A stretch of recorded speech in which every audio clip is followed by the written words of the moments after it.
एक कदम ईश्वर की ओर।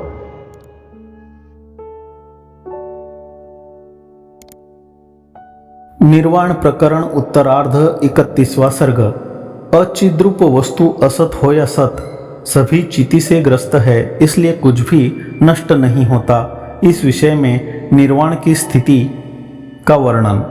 नित्य निरतिशय आनंद से पूर्ण अद्वय चिदाकाश रूप निर्वाण स्थिति का अनुभव कराने के लिए दृश्यानुभव दृश्य भावना के अभ्यास के अधीन है, इस पूर्वोक्त का स्मरण कराते हैं। महाराज वशिष्ठ जी ने कहा, हे श्री राम जी, अपने भीतर जिस किसी असद्रूप वस्तु या अवस्तु की भावना की जाती है, तत्काल उसी का सर्वात्मक चिदाभास में अनुभव होने लग जाता है।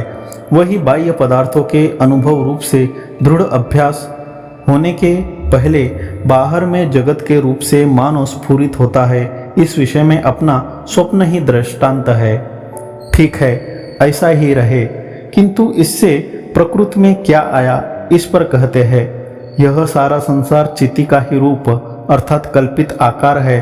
वह चिति आकाश से भी स्वच्छ है, क्योंकि घृत जैसे अपनी आत्मा में ही काठिन्य को धारण करता है, वैसे ही चिति जगत रूप आकार को धारण करती है। इसलिए यह सब चिद्रूप ही है, चिति से भिन्न और कुछ भी कहीं नहीं है।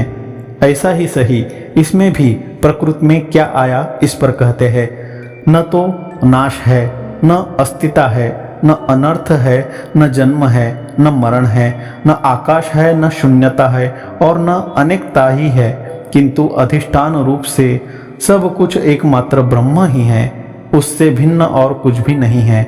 जगत तथा अहंकार आदि के जड़ांश का तत्वज्ञान द्वारा हुआ नाश तो सभी को इष्ट है ही, फिर उसका अपलाप कैसे किया जा सकता है, इस पर कहते हैं, इस जगत और अहंता आदि का नाश इष्ट होने पर भी वस्तुतः कुछ भी नहीं बिगड़ता, क्योंकि असद्रूप स्वप्नादि का भी तो नाश इष्ट है।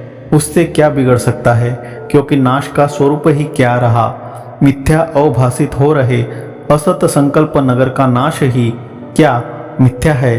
ठीक इसी तरह असद्रूप जगत और अहंकार आदि का नाश ही क्या असत का वस्तुतः नाश नहीं है। यदि यह जगत असद्रूप है तो फिर अनर्थ रूप से इसका वर्णन करके इसकी निंदा तथा हेय रूप से इसका निर्णय शास्त्रों में क्यों किया जाता है। यदि यह आप आशंका करें तो यह आपकी आशंका एक तरह से ठीक ही है, क्योंकि अवस्तुभूत पदार्थों के विषय में न तो किसी प्रकार की निंदा की और न उनके फल विचार या किसी तरह के निर्णय की ही संभावना है। कहिए, आकाश के फलों की कोई कभी निंदा या उसके विषय में किसी तरह का निर्णय करता है? बस ठीक इसी तरह इसे भी जान लीजिए।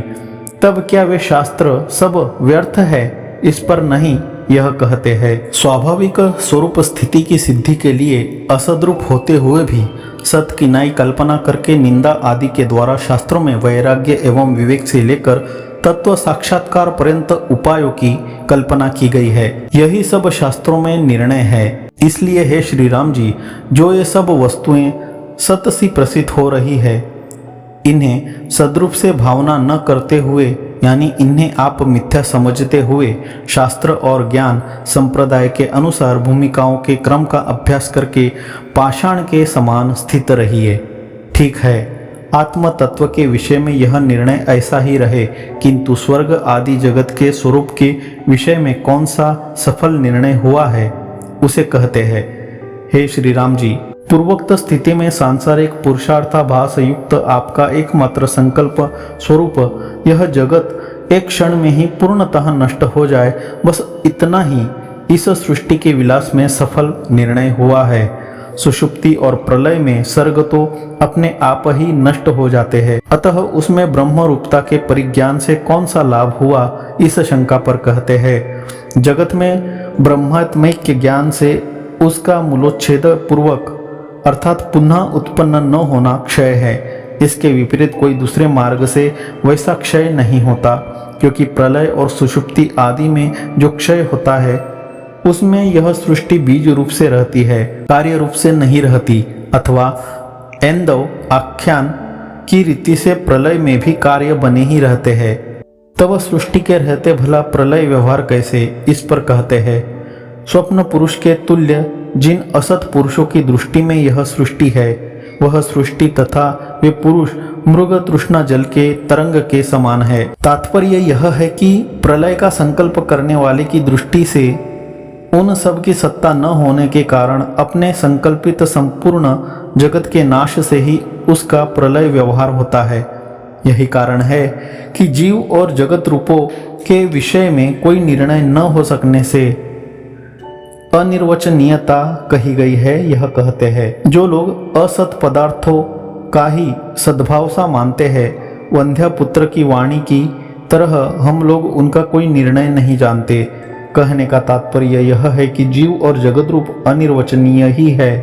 इसलिए तो तत्वज्ञानी पुरुष सदा ही अद्वितीय चिदानंद से परिपूर्ण रहते हैं। यह कहते हैं, परिपूर्ण समुद्र के समान तत्वज्ञानियों में कोई अपूर्व ही अद्वितीय चिदानंद की परिपूर्णता रहती है, क्योंकि वे दृष्टा और दृश्यांश की दृष्टि में गिरते नहीं। वे ज्ञानी लोग पर्वत के समान अकंपनीय वात रहित स्थान में स्थित दीपक के नई सदा सम प्रकाश युक्त तथा आचार शून्य होते हुए भी आचार युक्त स्वस्थ ही बने रहते हैं। तत्वज्ञानी पुरुष के हृदय के भीतर उदित हुई परिपूर्ण समुद्र के समान कोई अनिर्वचनीय ही पूर्णता रहती है तथा ज्ञान रूपा भीतरी शीतलता भी कोई अपूर्व ही लक्षित होती है। तब अज्ञ पुरुष का स्वरूप क्या है, इस पर कहते हैं, इस संसार में अज्ञानी पुरुष तो वासना रूप ही है। तत्व दृष्टि से विचार कर देखने पर तो वह वासना कुछ है ही नहीं, कोई भी विचार कर उसे देखता नहीं है, और इसी से यह संसार उपस्थित हुआ है। जिस पदार्थ की प्रतीति प्रकाश की अस्फूर्ति से सिद्ध है, यानी प्रकाश के बिना जिस पदार्थ की प्रतीति होती है वह पदार्थ प्रकाश से विद्यमान नहीं रहता। इस विषय में बिल्कुल स्पष्ट दृष्टांत तो प्रकाश की उपस्थिति में अंधकार और उसमें अपना काम करने वाले चोर आदि की उपलब्धि का अभाव ही है। प्रकाश के बिना प्रतीत हो रहे पदार्थों की स्थिति किस तरह के प्रकाश में विद्यमान नहीं रहती, इस पर वह कहते हैं, देह मांस आदि स्थूल शरीर पंचीकृत भूतमय असद्वी भ्रम से युक्त एवं जड़ रूप है तथा मन बुद्धि आदि सूक्ष्म शरीर भी पंचीकृत भूतों के विकार भूत ही है, अन्य नहीं। ठीक है, ऐसा ही सही, परंतु इससे प्रकृति में क्या आया, इस पर कहते हैं, उस बुद्धि आदि घटित सूक्ष्म शरीर में अहम भाव से प्रविष्ट हुआ चिदात्मा उसके द्वारा स्थूल देह को भी अविद्या के कारण यह मैं ही हूँ ऐसा मानता है।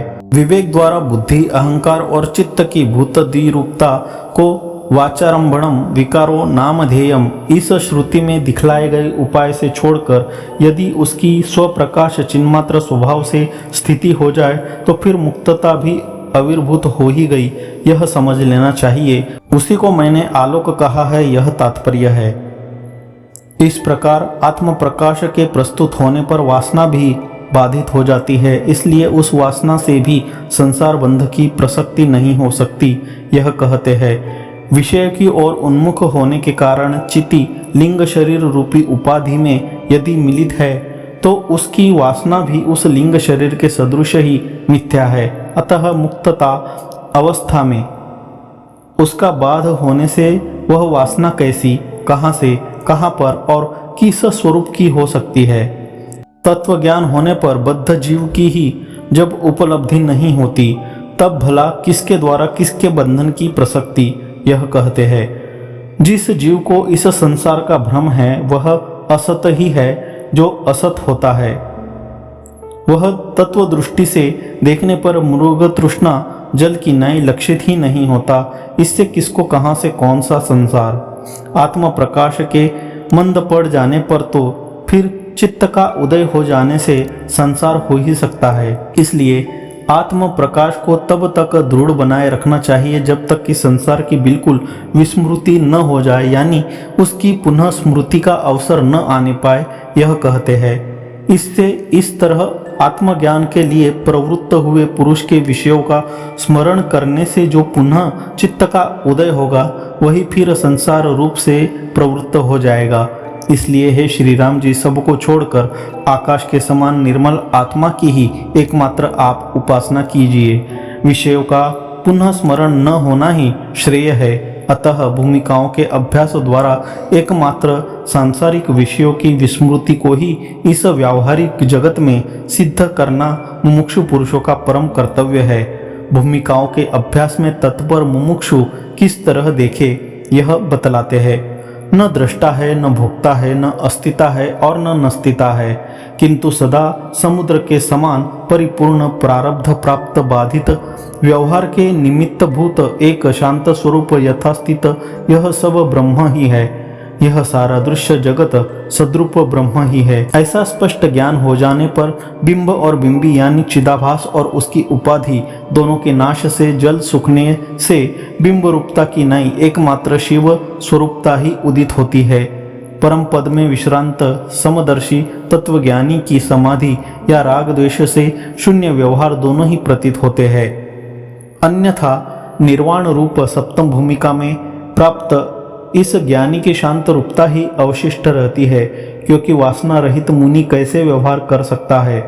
जब तक उस ज्ञानी की सप्तम भूमिका में विश्रांति परिपोषता को यानी दृढ़ता को प्राप्त नहीं हो जाती, तब तक राग द्वेष और भय के उदय से रहित हो वह व्यवहार करता है। सप्तम भूमिका में ज्ञान प्राप्ति राग द्वेष भय और क्रोध से शून्य निर्वाण रूप शांत मन पर पत्थर रूप न बना हुआ भी पत्थर की नई नित्य निश्चल स्थित रहता है। इस तरह ब्रह्म में स्वाभाविक भावना के अनुसार जगत रूप है तथा शास्त्रीय तत्व भावना के अनुसार तात्विक रूप भी है। इसलिए अपनी इच्छा के अनुसार मनुष्य अनर्थ या पुरुषार्थ दोनों प्राप्त कर सकता है। उसके लिए दोनों ही सुलभ है। इस आशय से कहते हैं, जैसे कमल के बीज कोश के अंदर ही अभिन्न रूप से संपूर्ण कमलिनिया स्थित है, वैसे आत्मा में ही स्वप्न भ्रांति रूप यह जगत अनन्य होकर स्थित है। आत्मा को छोड़कर अन्यत्र नहीं, बाहर है। यह प्रतीति आत्मा में बाह्य रूपता की भावना से ही है, न कि इसका दूसरा कोई आधार होने से। यह कहते हैं, आत्मा ही बाह्य रूपता की भावना से बाह्य रूप हो जाता है तथा आत्म तत्व की भावना करते रहने से आत्म रूप ही रहता है। इसलिए पर ब्रह्म तत्व में तत्त भावना ही बाह्यत्व और अभ्यंतरत्व है। यही कारण है कि स्वप्न और जागृत अवस्था में प्रतीति से कोई भेद नहीं है। यह कहते हैं, जो अंतःकरण में भीतर स्वप्न की विभ्रांति है, वही यह बाह्य जगत रूप से उदित हुई है। दो पात्रों में स्थित दूध के समान स्वप्न तथा जागृत अवस्था में तनिक भी भेद नहीं है। जागृत और स्वप्नावस्था के पदार्थों में स्थिरता और चंचलता रूप भेद तो प्रत्यक्ष ही उपलब्ध होता है। उसकी क्या दशा होगी यदि यह आशंका करे तो उस पर कहते हैं, एवं जागृत अवस्था के पदार्थों में स्थिरता तथा स्वप्निक पदार्थों में जो अस्थिरता प्रतीत होती है, वह भी एकमात्र विस्तृत भ्रांति ही है तथा जागृत कालीन शरीर में आधारता और स्वप्न में आधेयता की जो प्रतीति होती है, वह भी जल और तरंग के तुल्य ही है। जैसे स्वप्न काल के पदार्थों में जब तक एकमात्र आत्मरूपता का अनुसंधान नहीं होता, तभी तक उनका भान होता है। आत्म मात्र स्वरूपता का अनुसंधान होने पर तो जागरण रूप बोध से आत्मैक्यता ही सिद्ध होती है। वैसे ही जागृत अवस्था के पदार्थों में भी समझना चाहिए। इस आशय से कहते हैं, जैसे स्वप्न काल के पदार्थों में आत्मा के अन्यत्व ज्ञान से अन्य रूपता का भान होता है, आत्मिकता का अवबोध होने पर तो उससे अन्य कुछ भी नहीं भासित होता। वैसे ही जागृत अवस्था के पदार्थों में भी जब तक शुद्ध आत्म तत्व का ज्ञान नहीं होता, तभी तक पदार्थों में अन्यत्व भासता है। शुद्ध आत्मा का ज्ञान हो जाने पर तो वे सब के सब पृथक आविर्भाव वाले ही नहीं होते, एक रूप ही अवभासित होते हैं। इसलिए वास्तविक भी ब्रह्म भाव अपनी भावना के अधीन ही है। यह जो कहा गया है वह सिद्ध हो गया। यह कहते हैं, कल्पनाओं से रहित शांत जो परमात्मा का रूप है, वह तत्त रूपों में परिणत हो जाता है तथा भावना न करने से तत्त रूपों में परिणत नहीं होता।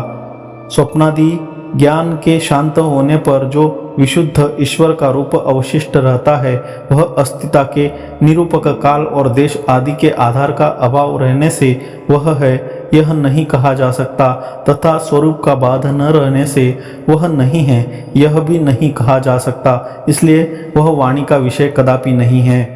तब वाणी के द्वारा गुरु लोग उसका उपदेश कैसे देते हैं, इस आशंका पर कहते हैं भ्रम का अत्यंतिक लय हो जाने पर समाधि में स्थित योगी लोग ही अपने एकमात्र अनुभव से उसका स्वरूप जान पाते हैं।